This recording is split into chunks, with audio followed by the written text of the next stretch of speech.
musicians in bars getting beers. Dan Todd. Dan, tell us about your time with Platinum Blonde. Which time? It's been an adventure, to say the least. You know, I'm assuming I'm just going to talk to you. I'm not going to be talking into the camera like this. You know what I mean? You can do it whichever way you like. Both, hi, folks. Yeah, exactly. No. My time with Platinum Blonde has been an unbelievable learning experience, from technology to dissecting, these great albums, and I'm going to call them great albums just because the songs seem to be so timeless. We did the 30th anniversary of Standing in the Dark, and that was the stuff I had to really absorb and submerge myself into these records. So, any drummer can walk into a pub gig and bash their way through a set of songs and just squeak through it just based on being able to play. But it's one thing about being able to put on the headphones and really dissect every stroke and all the accents and things like this, and learning the approach that they had on these albums. So it was hats off to them, because it was a challenge. A lot of memory. I've got ADD, so I can't remember anything. But no, it was a great experience to learn this, and then getting into the technology of all this stuff, and the changes that we made as far as we don't have a keyboard player live, so I'm triggering all kinds of stuff. So it took my performance as a drummer to another level. And so you're saying that you've been the longest running drummer in that show. Yeah, I've been with Platinum Blonde. I'm the longest running drummer in this band. Not to take away from Chris, who was the absolute original drummer, and Sash, who took over for Chris. They all have a very special place inside Platinum Blonde. My run with them has been going into 5 years now, and it's been truly spectacular, all of it, and it's just running like a well-oiled machine. That's great. It's a pleasure working with Mark and Serge, and there's a great camaraderie amongst us as well. And you said something else about the most productive era for the band? Yeah, it's been running non-stop. Like that's the best way I can put it.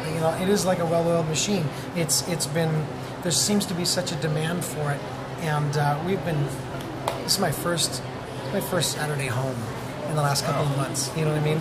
So last weekend I was in Vancouver, and where was I the weekend before? Good point. I have to ask my girlfriend that question, because she just knows. But no, we've been going strong, and I'm home this weekend now, which is nice. I know that the next show we're doing is a theater in Markham, which is nice, because it's home now finally. So. All right. Well, I'll try and get this out before that one and pump that show. Yeah. Not that you need any help. And of course, musicians in bars getting beer or Perrier today. So, are you on any of the recordings? Yeah, I played on the last album, Now and Never, and that was a real treat to record that album as well. We're in a couple different studios, but it's real drums, and of course, we've given it some sauce and some pizzazz to give it the real Platinum Blonde flavor. So that's the great thing about it. And right now we're working on the new album, which is called the Sympathy Orchestra. And Sorry, say that again? The Sympathy Orchestra. Right I'm a bit raw. You have to bear with me. It's actually a spoon drop. Oh, never mind. There's the reference. Oops. Exactly. My good friend Gord, I love you, buddy. No, the new album is called The Sympathy Orchestra, and I'm going to say that I'm so excited about this record, just because everything sounds so big. It's just so massive. It's very Platinum Blonde. It's very exciting. Yeah. And do you want to talk about some of the best places you've played with the band? That's a great question. There's always somebody that asks me a question that's going to stump me. Everywhere we've been has been great. There hasn't been a show where it's just been like, get me out of here. It never has. And it's probably because of, the crowd or the people that are into what we're doing. There's been such a huge response to the new stuff, which is, man, it hits home. You're looking out and you're seeing young people sing these songs, and then of course when you go into the classics, it's just inevitable. It just happens. Just talking about where we've been, like when we go to Halifax, we always reach out to our friends in the Trailer Park Boys. You know what I mean? Oh, yeah. Robbie Wells, what a sweetheart, what a character. Right. And you don't know what to expect, you know, with those guys. And Bernard, the guy that plays... Bernard's a great guy. He plays Cyrus, you know what I mean? And we were in... you wouldn't even know it when you meet him. I know, you know, and then sometimes every once in a while he puts on his character, right? You know what I mean? You know, and we were in Fredericton last year for Canada Day, not this one, but the one last year. And he came out and we hung out, and I think we all ended up going to sing karaoke afterwards. That's something we do when we're on the road, you know. We got a night off, or if we're done a show and we're still very much awake, we show up at a karaoke bar. So keep that in mind, folks. You know, and you're in Halifax.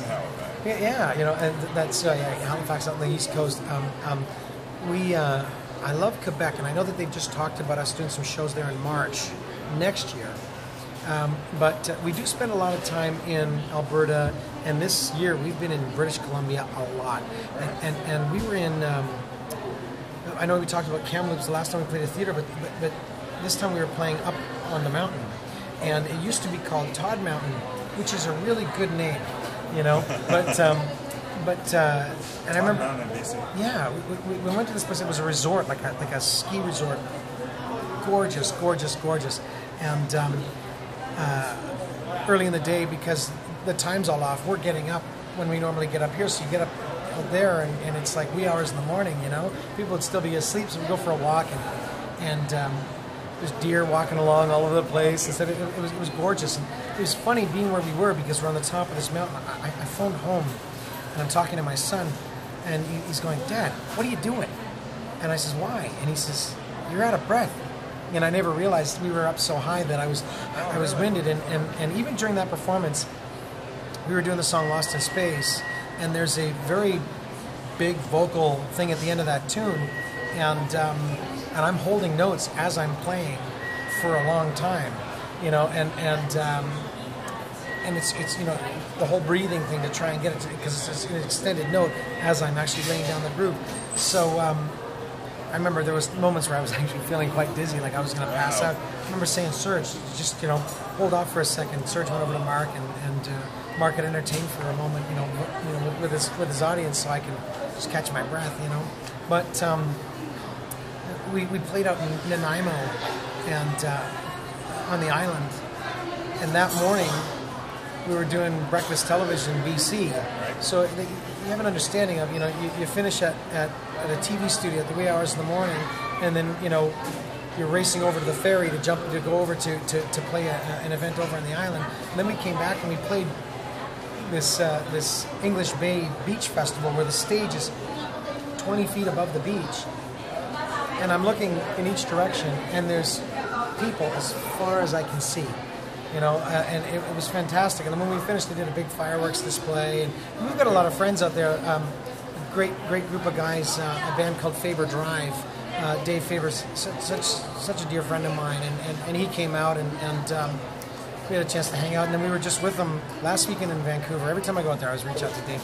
But he came out, and Victoria Duffield came out with her family, and we were all chumming around and things. And it's great to get reconnected. Us musicians, you know, we all know each other, and it's not like we can all just phone each other up and get together. It always happens when we're on tour and stuff like this. So, but when we get together, it's so much like a reunion. And the best way I can describe it as well is with musicians, you're not getting back together and getting caught up.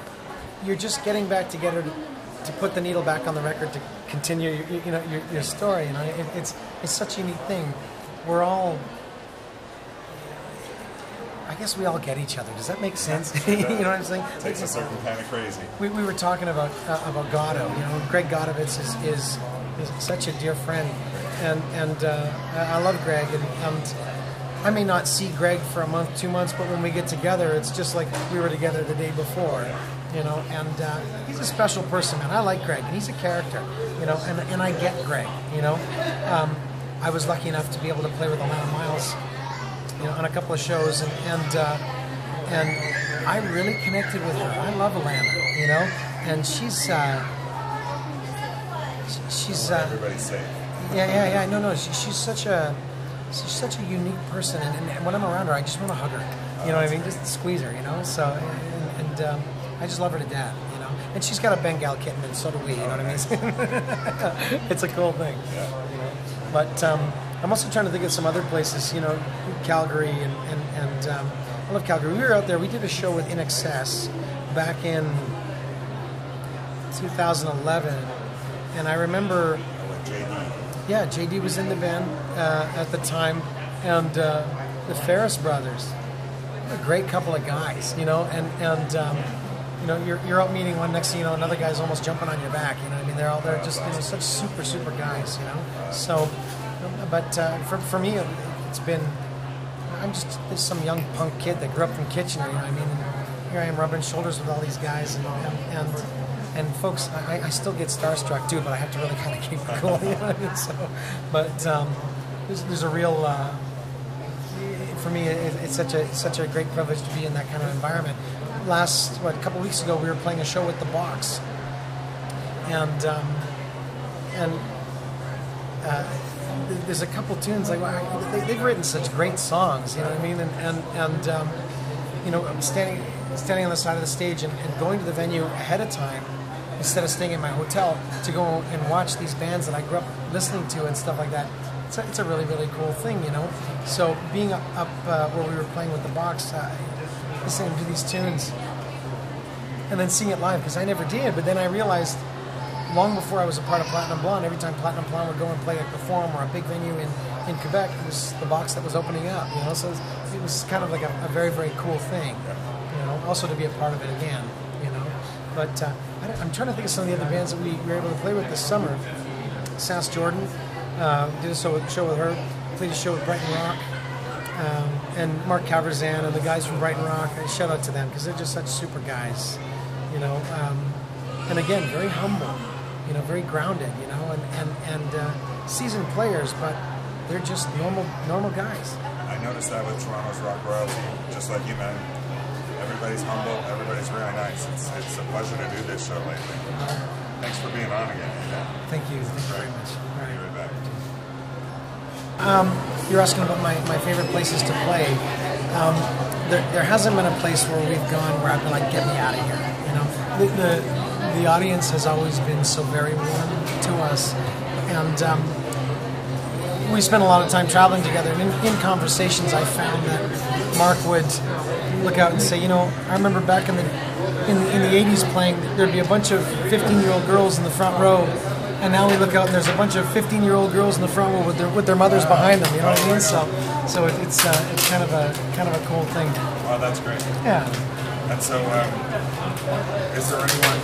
Do you want to go away from the band for a moment and talk about other things you've done in your career?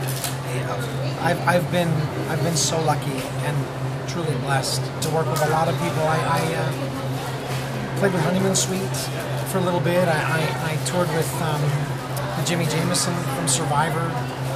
God rest his soul, he passed on. You know, I played with Kenny McLean, you know, for the better part of a decade.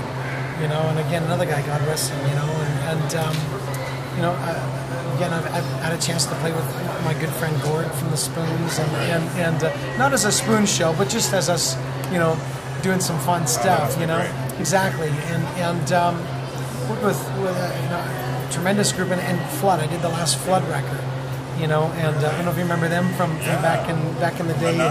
That's right, yeah, you know. So big spot in my heart for those guys, all of them, you know, from Ed Pilling and Steve, and of course Craig Godovitz. Greg is one of my dear friends, you know. I love Greg, you know, and it's funny because I remember growing up listening to these guys, and over the years, you know, you become friends with them, and for me, it's you know, I'm still in awe and very humbled by it. You know, it's tremendous. You know, so made a lot of friends over the years. You know, yeah.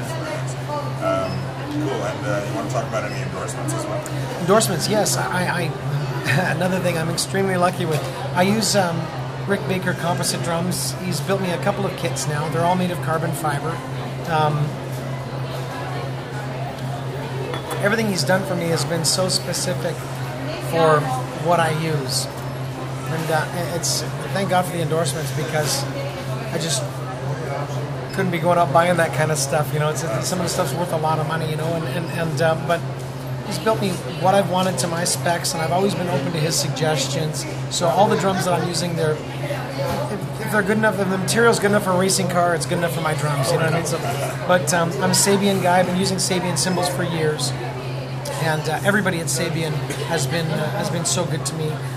Randy, my rep, anything that I've ever wanted, they've really taken care of me. And again, I've been truly grateful. And any suggestions that they've had on equipment that I've been using, I'll give it a shot. Evans, I use Evans heads, so big shout out to my friends at Diodario here in Toronto. Larry Davidson is my rep there, and another big spot in my heart for him. I have an endorsement in a signature series Silverfox drumstick. It's white like my drums. We had asked for this, and it's got my name on it, and it's got the Silverfox logo, and I put a biblical verse, Psalms 150 verse 5, praise him with loud crashing cymbals, which I think is so fitting, So I've got that, and there's been cool claws and accessories for the drums, which has been really kind of neat. So all these guys have been really good to me, and I'll say that being in a position where you can get endorsements, I just don't go and grab anything I can get my hands on. I'm using product from different companies, but this is years and years and years of developing relationships with these people. So I've had other offers. I've had other stick companies come and say, use our stuff, and they'll send me stuff, and I usually just give it away. Because I've been with a certain company for a lot of years, and I've never had to search elsewhere because I've been disappointed by the product or I'm not getting the service that I want. So I've been very lucky. I always say, what are your future plans? Future plans? New record with Platinum Blonde. Very excited about it. The Sympathy Orchestra, and ready to, seriously wanting to tour that one. We've been going so hard for so long. Like I said, it's good to be home. You know what I mean? So, but the new album, excited about that. Next week. Is there a release date? They're talking about November. Okay. But we're doing other things too. Like next week, we're doing a puck drop at a hockey game. I'm excited. I'm a huge hockey fan, So and I know John Torrey's going to be there, and we're good friends with our mayor here in Toronto and stuff. So it's kind of a cool thing. Lots coming up, you know what I mean? And the thing is, it's been so steady. There hasn't been a lull. It's been just, when you're prepping to do something new, it's, you've got a bunch of things to take care of before you get ready to go. And it's been fun. It's been great. That's great. Yeah. So anything else, like a wild story from the road or something like that? There's always wild stories, you know what I mean? Sometimes when the camera's off, though. There's always been funny stories, and stuff. We were recently playing a show, and we were in a trailer backstage, and I guess the way it was roped off, the back of the trailer was on the outside of the barrier. So of course we're in there after the show decompressing, just kind of, you need to cool off a little bit. Your blood is pumping, and it's like you need to just sit, and sometimes one of the guys will sit down and have a glass of wine and just kind of just chill quiet for a bit. Hard to stay quiet when everybody's pounding on the side of the trailer, and stuff. So, and we're staying cool about it, but you just relax and chill and stuff. But as far as wild road stories, geez, there's so many. I would, like my friend Gord wrote a book. I might be a good idea to start writing some of this stuff down, because you start reiterating things. The funny thing that I find though, in traveling with Mark and Serge, is whether we're, in a bus moving for a long period of time, or sitting at the airport waiting for a flight, we'll get talking or reminiscing about certain times and certain gigs and the stories that come out of it, something that happened in Halifax or something that happened in Toronto or in a, backstage at an event. And I remember one time we were playing, here's a story I could tell you. We were in Kamloops, Alberta, playing this really nice theater, and there was a gentleman from the Middle East in the front, and he was just on fire. He was just so excited, and somehow at the end of the set, we went into Crying Over You. This guy was able to get beyond the barrier and jumped up on the stage and started singing. Well, it didn't take long for security to tackle this guy like a football player, and they were carrying him out. And I remember him as they're physically carrying this guy out, he's just singing the top of his lungs, you know, crying over you and stuff. And I remember Mark, and this just goes to show you what kind of a person Mark is. He was like, "Hang out for me, brother. I'm gonna get you a T-shirt right away." You know what I mean? So, and you think about it, this guy is a fan, and you know, Mark took the time to focus the attention on him, and this guy will be a fan forever. You know, and it's such a cool thing. But that goes to show you the kind of heart that Mark has towards these people. Like, he's very smart, understands the fans, and understands, you know, the importance towards them. You know, because you think about it, if it wasn't for them, there'd be no Platinum Blonde. You know, and the fans are great. You know, so. That's all part of being a professional like you are, sir. We're trying our very best. You know what I mean? So I've been very lucky.